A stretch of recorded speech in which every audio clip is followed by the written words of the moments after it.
बिस्मिल्लाहिर्रहमानिर्रहीम। अस्सलाम वालेकुम एवरीवन। अल्लाह प्रॉमिस टू प्रोटेक्ट दिस कुरान। ये बिल्कुल सही बात है कि अल्लाह ताला ने प्रॉमिस किया है ये कुरान को प्रोटेक्ट करने का। अल्लाह ताला ने जिम्मा उठाया है और अल्लाह ताला वाज़े फरमाता है कुरान में भी। एंड आज की डेट में कुरान की सारी कॉपीज़ ख़त्म हो जाए इस दुनिया से, तब भी इतने सारे हाफिज़ कुरान हैं, चाहे वो छोटे बच्चे से लेके बड़े लोग हों, उनको एक एक वर्ड याद है कुरान का।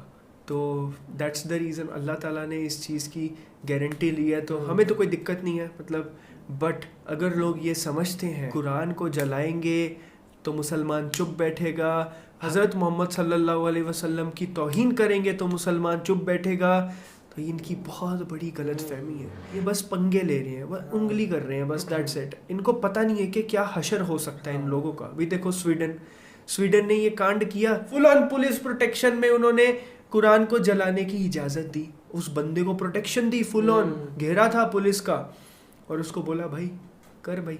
सारे के सारे अरब मुल्कों ने स्वीडन के प्रोडक्ट्स पे बैन लगा दिया। क्या हुआ? स्वीडन का नुकसान बेचारे।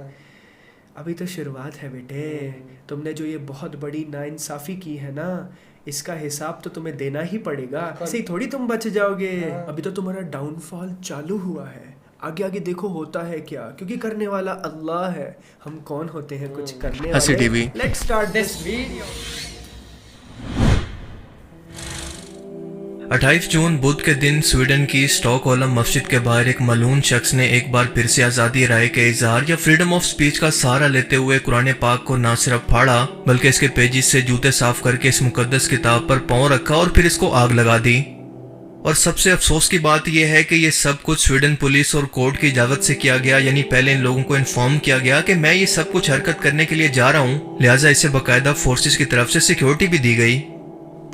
इसी साल जनवरी में रासमुस पालुडन नाम के एक मलून शख्स ने तुर्की एम्बेसी के सामने कुरान पाक का एक नुस्खा जलाया था, जो कि एक बुनियाद परस्त तंजीम स्टॉर्म क्रिस का बानी है।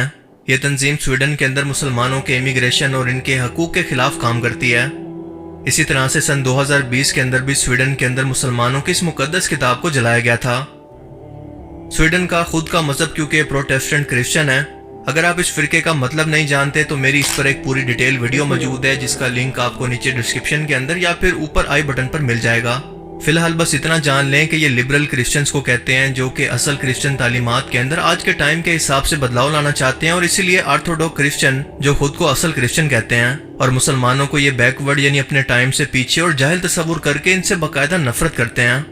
ये प्रोटेस्टेंट फिरका उस वक्त वजूद में आया था जब ऑर्थोडॉक्स क्रिश्चियंस की बाइबल यानी अंजील पर इनकी इजारादारी या फिर मोनोपोली थी। वो किसी भी आम शख्स को इस किताब को पढ़ने नहीं देते थे, बल्कि खुद से अपनी तरफ से फतवे जारी। तो गाइज, अगर आप एक जेन्युइन प्लेटफॉर्म ढूंढ रहे हो अपने फ़ोन के ज़रिए ऑनलाइन अर्निंग करने के लिए, तो आप मुझे व्हाट्सएप पे टेक्स्ट कर सकते हो, मेरा इंस्टाग्राम भी फॉलो कर सकते हो, इस पे भी पूरी इन्फॉर्मेशन मिल जाती है, तो आप इंक्वायरी करके आगे बढ़ सकते हो। Thank you. क्या करते और इनको अपने फायदे के लिए इस्तेमाल किया करते, खास तौर पर उस वक्त के बादशाह के लिए।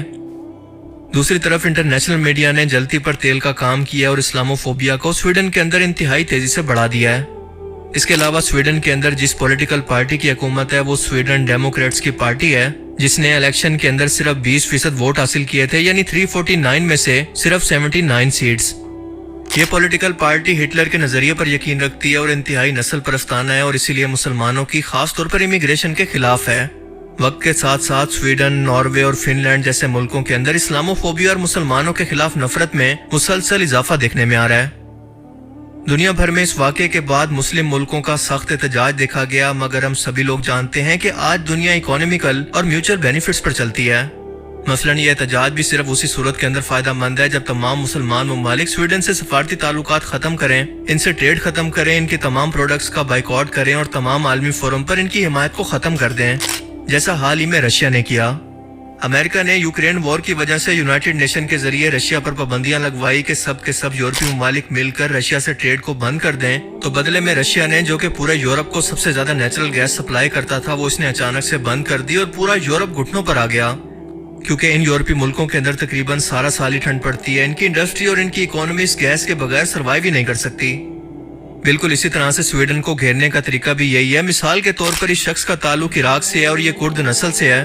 कुर्द लोग तुर्किया के अंदर भी आबाद हैं और कुर्दिस्तान मुल्क की जंग लड़ रहे हैं और ये चाहते हैं कि शाम, इराक, तुर्की, आर्मेनिया और ईरान के कुछ हिस्सों को मिलाकर ये एक नया मुल्क कुर्दिस्तान बना दें, जैसा कि आप मैप पर देख सकते हैं। स्वीडन ने नेटो मेंबर बनने के लिए दरखास्त दे रखी है, लेकिन मसला ये है कि किसी भी नए मुल्क का नेटो में शामिल होने से पहले तमाम नेटो के मेंबर्स का इस पर राजी होना जरूरी है और नेटो मेंबर्स में तुर्किया भी शामिल है। अब ऐसे मौके पर इस तरह की हरकत से तुर्की के अंदर शदीद गम और गुस्सा पाया जाता है। इसकी आवाम शदीद एहतजाज कर रही है, लिहाजा तुर्की किसी भी सूरत इस रुकनियत की हिमायत तो किसी सूरत नहीं करने वाला। इसका कहना है कि कुर्द नस्ल परस्तों और बागियों को स्वीडन पनाह न दे, पर स्वीडन अपने मतलब के लिए इन ताल्लुकात को बेहतर करना चाहते हैं और यही वजह है कि फौरन से स्वीडन के वजीर आजम वुल्फ क्रिस्टनसन ने भी इस वाक़े की मजम्मत की, नेटो ने भी इसकी मजम्मत की है। सऊदी अरेबिया ने फौरन से OIC यानी तमाम मुस्लिम मुल्कों के इत्तेहाद का इजलास बुला लिया है। इराक में स्वीडिश एम्बेसी पर हमला कर दिया गया और ईरान के अंदर स्वीडिश एम्बेसडर को इस वाक़े से मुतल्लिक तलब किया गया है। लिहाजा मजबूर होकर इस शख्स पर भी एक खास किस्म के मजहबी ग्रुप के जज्बात को ठेस पहुंचाने का मुकदमा दर्ज कर लिया गया। ये दुनिया ऐसे ही चलती है, अपने मफाद और फायदे को हर मुल्क सबसे पहले देखता है। सो अगर तमाम मुसलमान ममालिक मिल जाएं तो एक साथ मिलकर इस मुल्क पर ऐसे वाकयात के खिलाफ कानून साजी के लिए दबाव डालें, वरना बाइकआउट की धमकी दें तो ही इनकी अकल ठिकाने आएगी। वरना रोड पर निकलकर नारे लगाने से या फिर बैनर्स उठाकर एहतजाज करने से ना पहले कुछ हुआ और ना आगे होने वाला है। ये मेरी जाती राय है जिससे आप इत्तफाक भी कर सकते हैं और ना इत्तफाकी भी। ये मामलात सफारती तरीके से हल होते हैं। और जहाँ तक कुरान पाक को जलाने और इसकी बेहुरमती का ताल्लुक है तो कुरान करीम की हिफाजत का जिम्मा तो अल्लाह ताला ने क़यामत तक के लिए खुद ले लिया है, वही इसकी हिफाजत करेगा। इन बेवकूफ़ों को क्या लगता है कि कुरान पाक के जलाने से ये कुरान पाक दुनिया से ख़त्म हो जाएगा? ये करोड़ों मुसलमानों के सीनों के अंदर महफूज है। दुनिया के कुरान करीम के हर एक नुस्खे को अगर ख़त्म भी कर दें तब भी एक नया कुरान उसी वक्त लिख लिया जाएगा जिसमें एक ज़ेर ज़बर की भी गलती नहीं होगी। आपको शायद जानकर हैरत होगी कि मैं ऐसे वाकयात को मुसलमानों के लिए नेमत समझता हूँ, क्योंकि आप सबको पता होगा कि सितंबर 11 के हमले के बाद जितना इस्लामोफोबिया इंटरनेशनल मीडिया ने प्रोपेगेंडा करके पूरी दुनिया के अंदर फैलाया, क्योंकि इसी प्रोपेगेंडा की वजह से इस्लाम पूरी दुनिया के अंदर जितना तेजी से फैला, इससे पहले ये इतना तेजी से कभी नहीं फैला था। अमेरिका और यूरोप के अंदर जो लोग इस्लाम के बारे में नहीं जानते थे, इस वाक़े के बाद उन्होंने खुद जाकर इस्लाम को पढ़ा और हकीकत तक जा पहुंचे।